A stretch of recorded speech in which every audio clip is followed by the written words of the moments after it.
Mr. Hersh, I wanted to begin by asking you to break down what you say really is the most blatant lie you uncovered, which is that the Pakistanis were unaware of the military operation to kill bin Laden. Well, there's nothing really much to break down. Look, the reality is that President Obama did authorize a raid to get bin Laden, and the American SEAL team, a SEAL Team 6, a very elite unit, did fly into Pakistan and killed bin Laden. And after that, everything is just simply not true. The whole point of what I was writing is that there was no courier, that what happened really is really rather simple. What happens all the time, we have a reward, a bounty on the head of bin Laden. We were offering $25 million for information about him. Somebody walked in from inside Pakistan, a retired military intelligence officer who was involved. He was involved it had something to do with the maintenance and watching of bin Laden. And he walked into our embassy in August of 2010, 4 years after we know, at least 4 years after he told us the Pakistanis had picked up bin Laden. He was hiding from us, hiding from the world. They picked him up in somewhere in a border area of Pakistan, and they brought him to this prison, which it really was, in August of 2010. So that's how we learned about it. It wasn't through some couriers and some magic work by the CIA. That was just a story recreated, maybe to protect the secret of the courier, but maybe just to make it more dramatic. Ended up being a big part in a movie called Zero Dark 30. Right, that they also used to justify torture policies. Exactly. It's so interesting. If you think about the story as the White House tells it, here's bin Laden, the #1 villain in American history, the man who killed all those people in the raids in New York, and we're looking for him. Everybody's on the hunt for him, and he decides at some point that the safest place for him to be is in a villa, not a very good one, but it's a resort area, about an area where even Pakistani senior military people sometimes go to retire. It's cooler. It's in the mountain, the foothills of the mountains, outside of Islamabad, Pakistan's capital.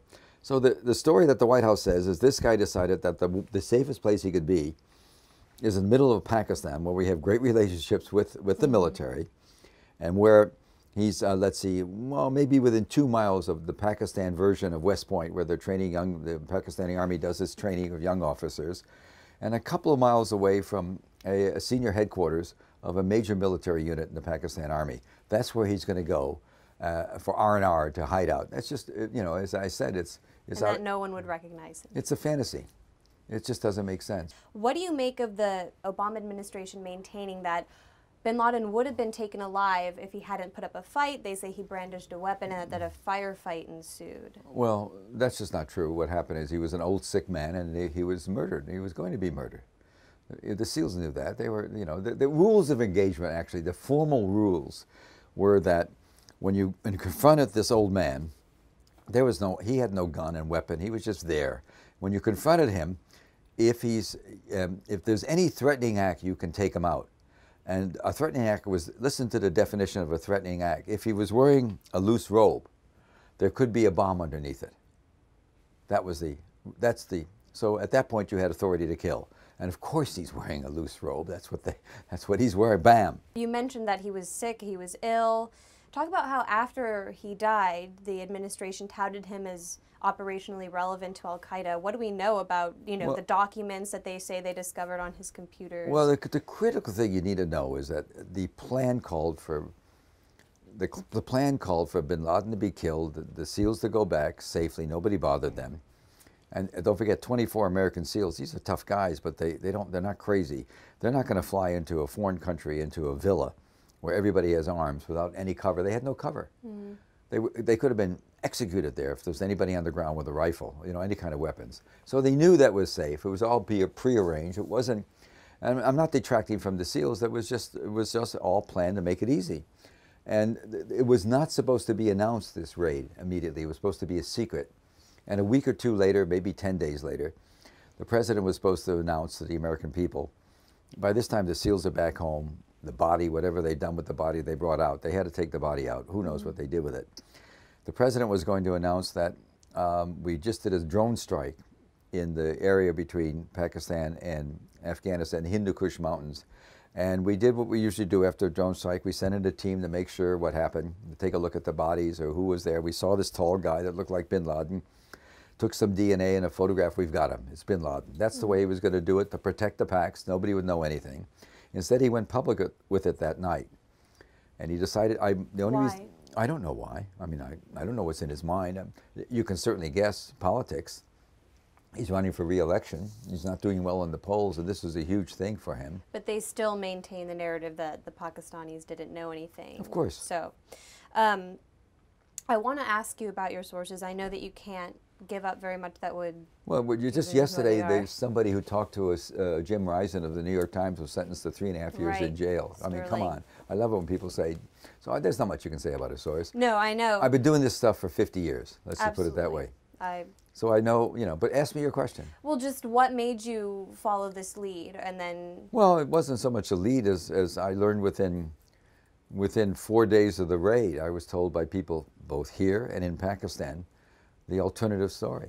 So I want to ask you then, you said obviously the media has come out and been asking you a lot of questions about your sources and how... I don't think asking is the right word. They've been sort of hectoring me and screaming at me and all that stuff. Then hectoring you, in your words. Why do you think that when you come out with a report like this, the reaction in the mainstream media is to question you rather than take the points that you've outlined and bring them to the administration? Well, I've done other stories that were accepted much more easily and the pressure would be on what I wrote. Instead, I can just give you my speculation because I don't think there's an answer to that question. But I think the American media went big for this story after 9/11. We were desperate for information. The White House had total control of the media. There were a series of briefings in which they could say whatever they want. Bin Laden had an AK-47. He was, there was shots firing. There was an exchange of fire. The president actually, when he decided to go public, made a statement, gave us a very rousing speech. America cheered, but he said a lot of things that caused trouble. He said there was a firefight and bin Laden was killed because he didn't want to say it was a murder mission. I assume that's why he did it. He said there were a lot of documents taken out, treasure troves of documents. Where, who, what? We haven't seen much of that. He said, oh my God, he said that the body was appropriately buried. In the article, I raised a lot of questions about this alleged burial aboard an aircraft carrier called the Vincent, that's still operational now. A lot of my friends on the inside say, you got to be kidding. Nobody was buried. What else would have happened? What do you mean, what else would have happened? There was a body and they got rid of it. Once it became public, all of a sudden they had a problem. They had to dispose of a body. So, oh, well, let's just drop him at sea. Well, whatever they did with him, they didn't take him to sea, at least in the view of many people I talked to. I want to get your response to what the White House has said. I can tell you that the Obama White House is not the only one to observe that the story is riddled with inaccuracies and outright falsehoods. The former deputy director of the CIA, Mike Morrell, has said that every sentence was wrong. And Jim, I actually thought one of your colleagues at CNN put it best. Peter Bergen, a security analyst for CNN, described the story as being about 10,000 words in length. And he said, based on reading it, that what's true in the story isn't new, and what's new in the story isn't true.